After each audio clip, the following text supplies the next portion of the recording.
Olá, caro estudante, seja bem-vindo. Nesta nossa videoaula, nós vamos falar sobre a teoria do conhecimento de Immanuel Kant e a revolução copernicana proporcionada por ele na epistemologia moderna. A teoria do conhecimento de Immanuel Kant parte da pergunta sobre o que posso conhecer.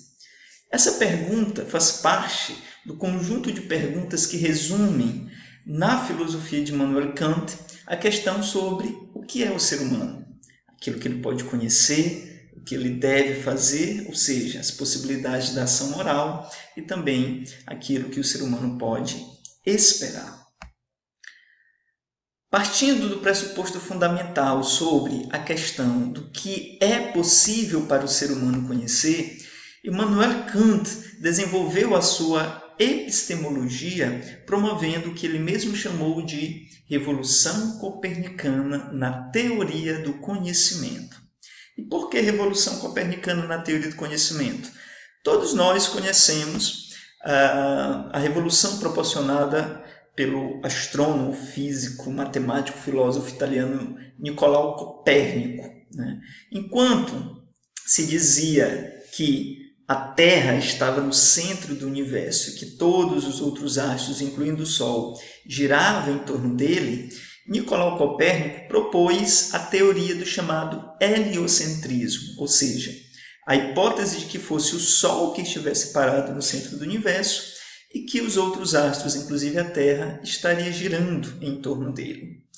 Se pensarmos aqui a teoria do conhecimento a partir desse modelo, considerando a Terra o objeto de conhecimento e o Sol o sujeito do conhecimento, segundo Immanuel Kant, tanto racionalistas quanto empiristas colocaram o objeto do conhecimento no centro da discussão epistemológica. Immanuel Kant, então, propôs que se fizesse ao menos uma vez para saber se não se resolveria melhor os problemas daquilo que o ser humano pode ou não conhecer, uma revolução ao modo como fez Copérnico na astronomia, também aqui na teoria do conhecimento. Ou seja, tirar a Terra ou o objeto do conhecimento do centro da discussão epistemológica e nesse centro colocar o sujeito. Mas que diferença fundamental isso faz para a teoria do conhecimento? Bom, se a pergunta parte do objeto, a questão fundamental da epistemologia seria como o objeto pode ser conhecido. E era isso que tanto racionalistas quanto empiristas procuravam responder.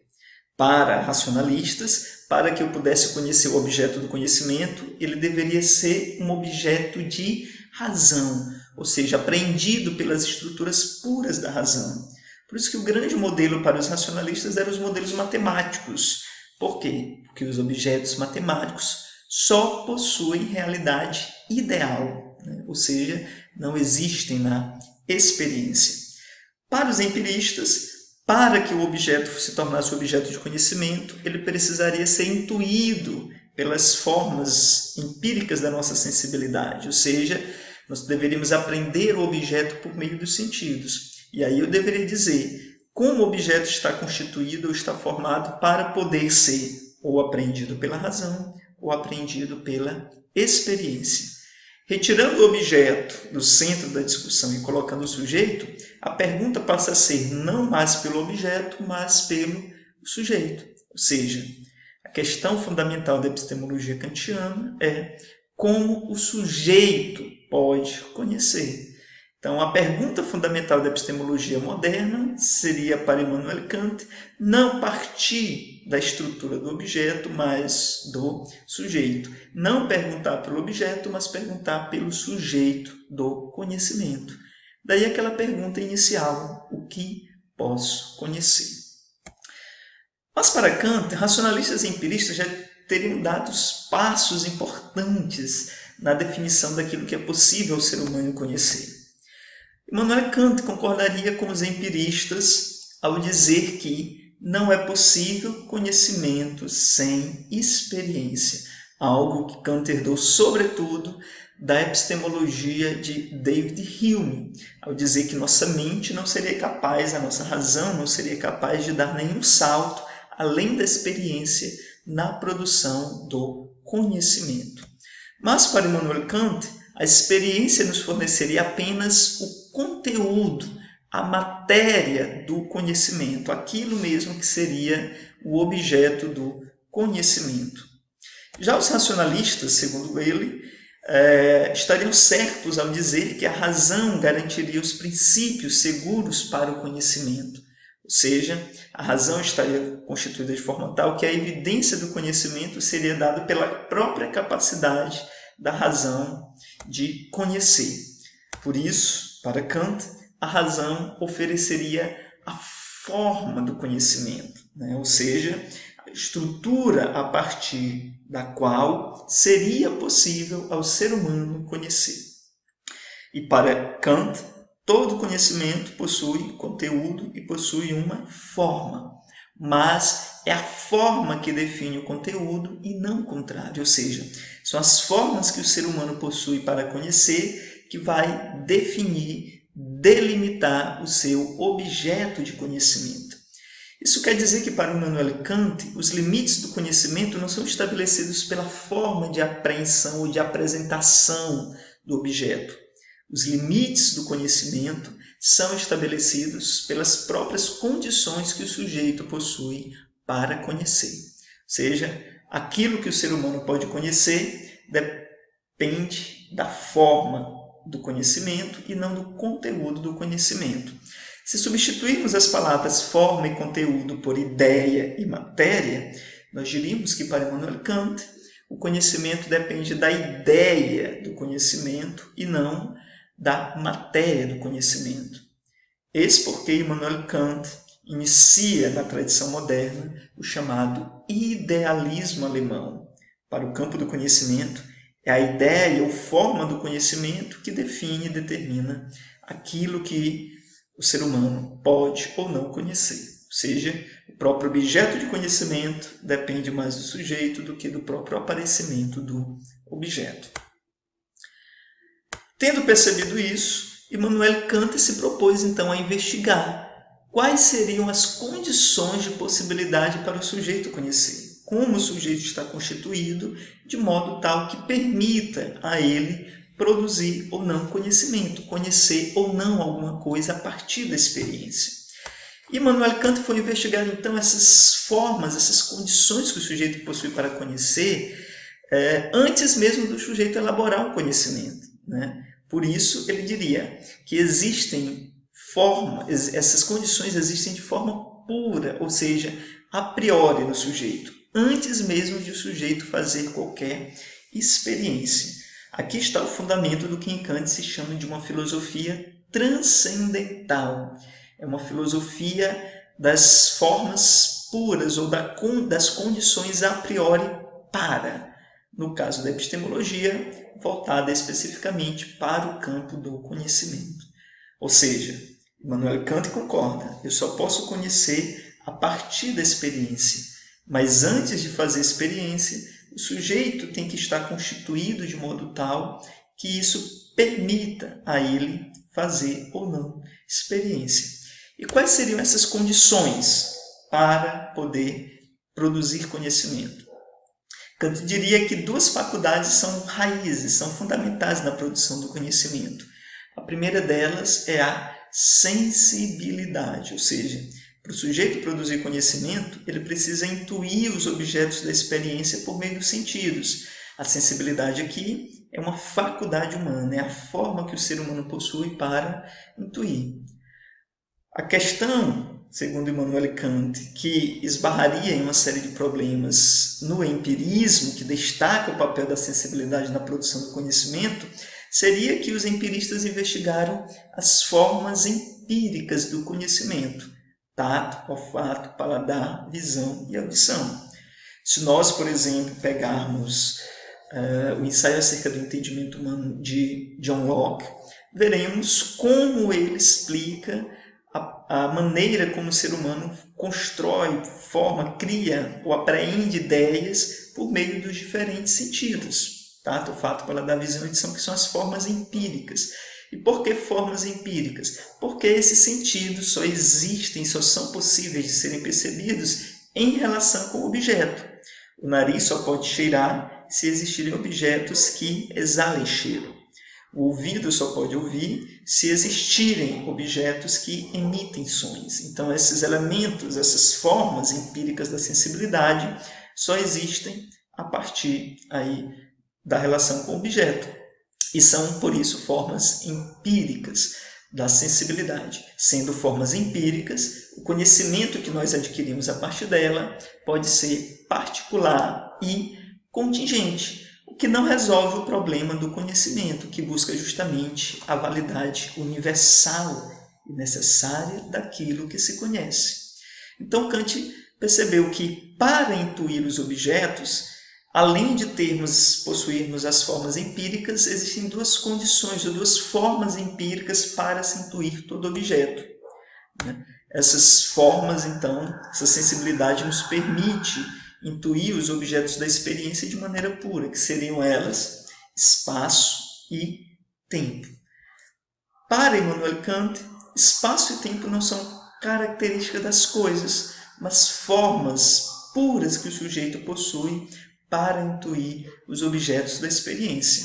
O espaço é a intuição dos objetos fora da consciência, ou seja, como a nossa sensibilidade intui e organiza os objetos da experiência. Percebam que, por exemplo, que algumas noções de espaço não existem senão para o sujeito, como a noção de perto ou longe. Perto ou longe é uma relação que só existe para o sujeito. Então, o espaço é uma forma de o sujeito intuir os objetos da experiência fora da consciência. E o tempo é a maneira, é a forma que a nossa sensibilidade tem de organizar a intuição, os objetos da intuição sensível na consciência. Ou seja, em vez das imagens que nós aprendemos por meio da sensibilidade aparecerem desordenadas de maneira confusa, elas aparecem numa sequência, uma após a outra. E essa sequência, essa maneira de perceber os objetos de forma sequenciada, como se fossem quadros de ideias ou imagem, quadros de imagens seguindo uma a outra de maneira a contar uma história, é que o Immanuel Kant define então como tempo. Portanto, espaço e tempo são formas puras da nossa sensibilidade. E por que formas puras? Porque todo sujeito em qualquer lugar do mundo, em qualquer período na história, sempre intui os objetos no espaço e no tempo. Em outras palavras, só podemos conhecer o que pode ser intuído no espaço e no tempo. Nós podemos conceber, por exemplo, o espaço e o tempo sem objetos, mas não podemos conceber nenhum objeto fora do espaço e fora do tempo. Portanto, espaço e tempo são as condições universais e necessárias para todo sujeito intuir os objetos da experiência. Quanto tato, olfato, paladar, visão e audição são formas particulares, um cego de nascença, por exemplo, ele nunca vai poder intuir objetos que venham por meio da visão. Um surdo de nascença nunca vai poder intuir os sons dos objetos ou das coisas. Mas, seja um cego, seja um surdo, seja qualquer outra pessoa no mundo, sempre vai intuir os objetos no espaço e no tempo. Então, essas são condições universais e necessárias de toda intuição possível. E se não há conhecimento sem intuição sensível, sem experiência, espaço e tempo são condições universais e necessárias para que se haja conhecimento. Portanto, só podemos conhecer aquilo que pode ser intuído no espaço e no tempo. O que não pode ser intuído no espaço e no tempo não pode se determinar como objeto da experiência.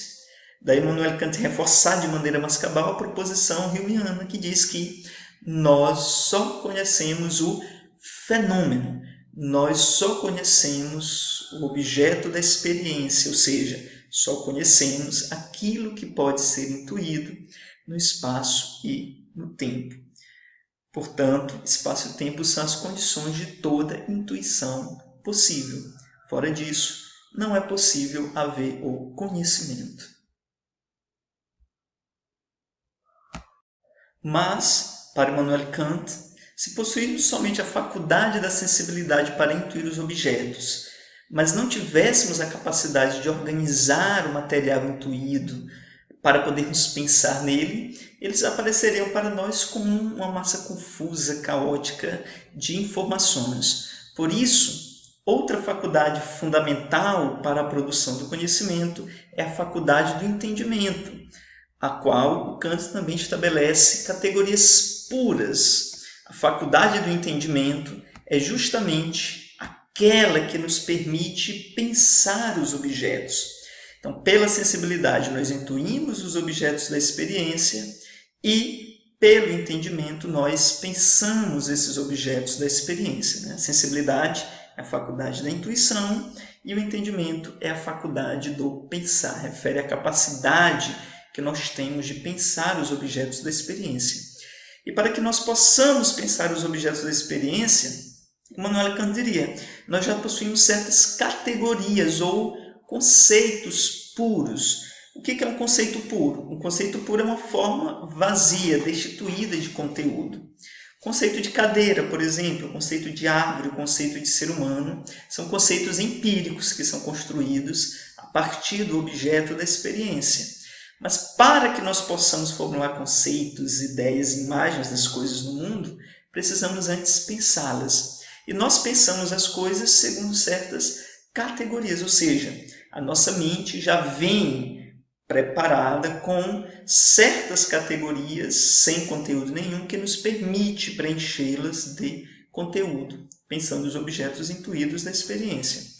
Essas categorias seriam quantidade, qualidade, relação e modalidade. Categorias essas extraídas de Immanuel Kant da tábua dos conceitos lógicos, Ou seja, os nossos conceitos, os nossos juízos lógicos, eles possuem essas definições, possuem essas referências, essas categorias, porque elas estão de acordo também com a forma como nós podemos pensar os objetos da experiência. Cada uma dessas categorias estaria, segundo Immanuel Kant, dividido em outras categorias. Nós não aprendemos, por exemplo, a noção de quantidade. Nós aprendemos a contar os objetos. Mas, para podermos contar os objetos, a nossa mente possui aí essa capacidade de pensar os objetos da experiência a partir da sua quantidade, que se classifica, por exemplo, em outras categorias, como unidade, pluralidade e totalidade. Ou seja, quando nós pensamos os objetos da experiência, nós pensamos eles, o objeto a partir da sua existência única, a unidade, um objeto, ou pensamos os objetos numa variedade de suas formas de apresentação, pluralidade, ou pensemos esses objetos em sua totalidade. Então, unidade, pluralidade e totalidade são formas de pensarmos os objetos da experiência conforme a quantidade. Já em relação à qualidade, nós possuímos as categorias da realidade, da negação ou da limitação. Ou um objeto realmente existe quando aprendemos a existência do objeto, ou pensamos a qualidade do objeto pela sua negação, ou seja, não há a presença do objeto, quando percebemos a ausência de uma coisa, por exemplo, em um determinado espaço intuído pela experiência, pela sensibilidade, melhor dizendo, a categoria que está presente é justamente a negação. Ou quando pensamos a limitação, quando o espaço limita o outro, um objeto limita o outro, ou a limitação que há entre um objeto e o outro. Quando eu penso, por exemplo, a minha xícara de café está sobre a mesa, a qualidade ali do objeto xícara está limitado pela realidade do objeto mesa. Certo? Então, essa qualidade aí também de limitação, ou seja, os objetos não são infinitos, mas limitados, conforme a intuição do objeto no espaço. Quando pensamos a relação entre os objetos, o nosso entendimento pode estabelecer entre os objetos da experiência uma relação de substancialidade, uma relação de causalidade ou uma relação de comunidade. Substancialidade é quando eu digo que um objeto é a substância de outro, ou seja, é o fundamento para a existência do outro. Quando eu digo que, por exemplo, a relação entre a alma e a existência empírica do ser humano é uma relação de substancialidade. Existe uma substância que faz com que o ser humano seja o ser humano. Quando eu penso a relação de um objeto sendo produzido por outros, aparecendo como efeito de um outro, a relação aqui é causalidade. Veja, David Hume já havia definido isso, né? A causalidade não é uma lei objetiva no mundo natural. A causalidade é uma forma de nossa mente relacionar objetos da experiência. Sempre que eu vejo um fenômeno A ser sucedido por um fenômeno B, eu estabeleço entre esses dois fenômenos uma relação de causalidade, ou seja, o fenômeno é causa, cujo efeito é o fenômeno B. Mas Hume só falou dessa forma de nossa mente pensar os objetos da experiência. Immanuel Kant aqui está estabelecendo outras 11 formas de nossa mente, né, relacionar os objetos ou pensar os objetos da experiência. Immanuel Kant está pensando em 12 categorias aqui, né, 3 categorias em cada uma dessas 4 principais. Já David Hume pensou apenas a categoria da causalidade como forma de nossa mente, ou seja, a causalidade não existe na natureza, a causalidade existe na dimensão psíquica. É daí que vai vir um termo que vai ser muito usado a partir do século XIX, que é a ideia de causalidade psíquica, que se refere a essa maneira, essa forma que o ser humano tem de pensar os objetos da experiência, estabelecendo entre eles uma relação de causalidade. Ou então eu penso os objetos da experiência em uma relação de comunidade. Quando eu entro em uma sala, por exemplo, e vejo todos os objetos dispostos ali, nenhum objeto é substância do outro, é substrato para o outro, nenhum objeto é causa do outro, mas todos os objetos existem em comunidade, né? Sem que nenhum seja substância do outro ou a causa do outro, né? Então a relação entre os objetos é uma relação de comunidade. E por fim a modalidade, né? Então quando eu penso os objetos da experiência, ou eu penso aí na modalidade de possibilidade e impossibilidade, de existência ou inexistência, ou de necessidade e contingência. Então, para Immanuel Kant, todas essas categorias existiriam de maneira pura no nosso intelecto e nos permitiriam pensar os objetos da experiência a partir dessas 4 categorias. Por isso são chamadas categorias puras, ou seja, sem conteúdo empírico. Quando nós intuímos os objetos da experiência, por exemplo, essas faculdades entram em atuação, né? A nossa sensibilidade intui os objetos, o nosso entendimento pensa esses objetos, né?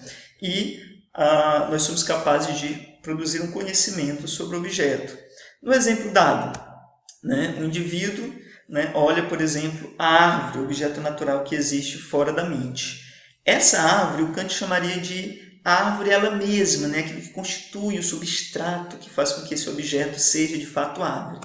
Essa árvore ela é intuída, então, pela sensibilidade do objeto, do sujeito, no espaço e no tempo. Ou seja, o sujeito intui esse objeto árvore a partir das formas puras da sensibilidade, espaço e tempo.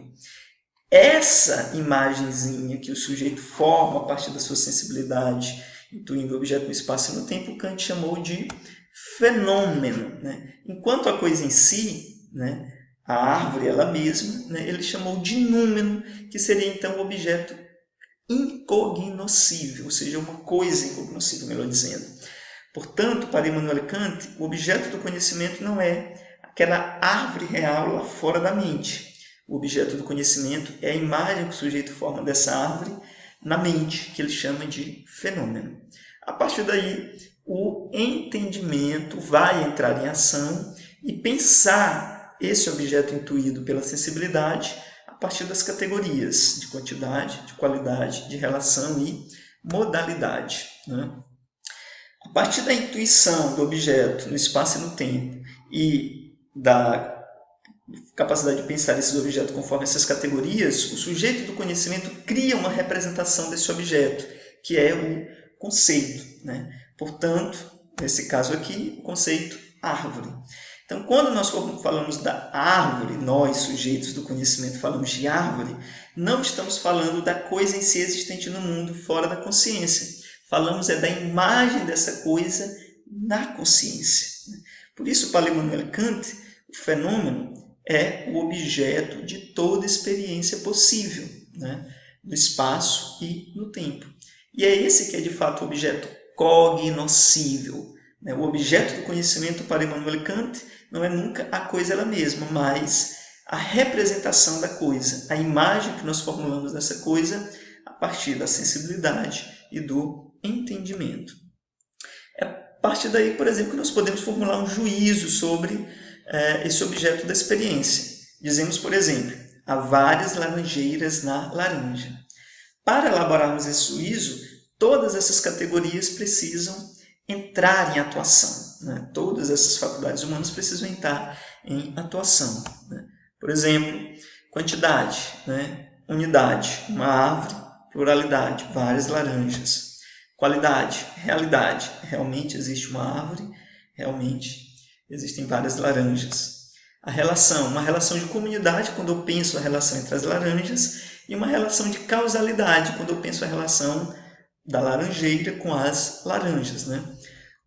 A árvore é a causa, cujo efeito são as laranjas. A relação que existe entre as laranjas e a laranjeira é uma relação de causa e efeito, né? E a modalidade, existência. Há uma árvore, há várias laranjas. Existe uma árvore, existem várias laranjas, certo? E essa imagem final que nós formulamos, né, ela só é possível por meio da faculdade da apercepção, ou seja, da consciência, que dá unidade sintética para tudo isso. Então, enquanto, por exemplo, o idealismo cartesiano já partiu diretamente da consciência, a faculdade de autopercepção, né, aquilo que a filosofia moderna chamou de eu, para o Immanuel Kant, o eu, né, essa unidade indivisa da consciência, chamada de ego, né, ou eu penso, ou cogito, como a gente chama lá em Descartes, ela só atuaria aí depois que a sensibilidade intuir os objetos da experiência, o entendimento pensar esses objetos da experiência e a consciência daria unidade sintética para tudo isso, formando uma representação do objeto. Portanto, para Immanuel Kant, mundo é fenômeno e, por isso, produto do sujeito. Isso quer dizer que o mundo é uma fantasmagoria, uma ilusão daquilo que o sujeito produz na mente? Não é fantasmagoria, não é ilusão. Por quê? Porque todo e qualquer sujeito, em qualquer lugar do mundo, em qualquer período na história, intui o mundo como totalidade dos objetos cognoscíveis a partir das mesmas condições. Essas são condições universais e necessárias para todo e qualquer conhecimento. Isso quer dizer que qualquer sujeito, para pensar os objetos, para conhecer alguma coisa, precisa intuir os objetos no espaço e no tempo, pensar esses objetos conforme as categorias do entendimento e dar unidade sintética para tudo isso, formando aí uma representação do objeto intuído. Portanto, mundo é fenômeno e, por isso, uma representação do sujeito. Mais uma vez, por que Immanuel Kant inicia uma filosofia do idealismo alemão? Por quê? Para Immanuel Kant, aquilo que nós podemos conhecer depende de como o sujeito está constituído para pensar. Uma filosofia idealista é toda filosofia que põe as formas do conhecimento, e aqui em Immanuel Kant essas formas estão no sujeito, né, do conhecimento, como fundamental para a produção do conhecimento, como determinante na produção do conhecimento. Lá, na sua obra Crítica da Razão Pura, Immanuel Kant já diria: pensamentos sem intuições são vazios, intuições sem conceitos são cegos. Ou seja, se nós tivéssemos só o entendimento, mas não tivéssemos os objetos da intuição, nosso pensamento seria vazio, não teria nada no que pensar. E se nós possuíssemos só a intuição, sem os conceitos do entendimento, esses objetos da intuição seriam cegos, ou seja, não teriam sentido nenhum para nós, porque eles só têm sentido se puderem ser pensados. Dessa forma, Immanuel Kant promove, então, a revolução copernicana na teoria do conhecimento. É isso, e até a nossa próxima videoaula.